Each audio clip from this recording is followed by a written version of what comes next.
අද චතාරික සමයේ පළවන සතියේ බ්‍රහස්පතින්දා දවස. අද දවසේ අපිට ජේසුස් වහන්සේ කතා කරන ශුද්ධ ලේවිල්ලේ අපි ඉල්ලීමක් කළාම ඊට ප්‍රතිචාර දක්වන ආකාරය සම්බන්ධයෙන්. ඒ මොකද අපි ප්‍රතිචාර දක්වද්දී සමහර වෙලාවට අපි ගැන හිතලා අපේ විදියට හිතලයි ප්‍රතිචාර දක්වන්නේ. අද දවසේ ජේසුස් වහන්සේ අපිට කියනවා මිනිස්සෙක්ගෙන් දරුවෙක් දෙයක් ඉල්ලුවොත් කොහොමද ඒක ලබා දෙන්නේ කියලා. ජේසුස් වහන්සේ පෙන්වුම් කරන පැහැදිලිවම තාත්තා කෙනෙක් හැටියට දරුවෙක්ට දිය යුතු දේ නොදිය යුතු දේ ඒ තාත්තා දන්නවා මිනිස්සෙක් හැටියට.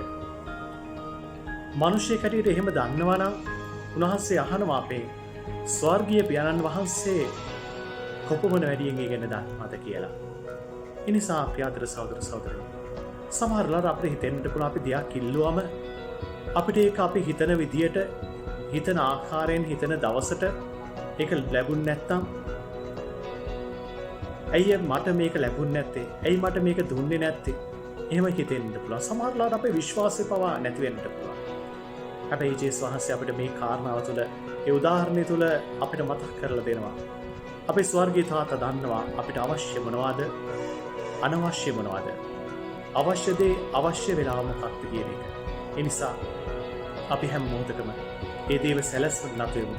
ඒ දේව කැමැත්තට නතු වෙමු. උන්වහන්සේගේ දෑතට සියල්ලක් බාර දෙමු. ජේසුස් පිටයි.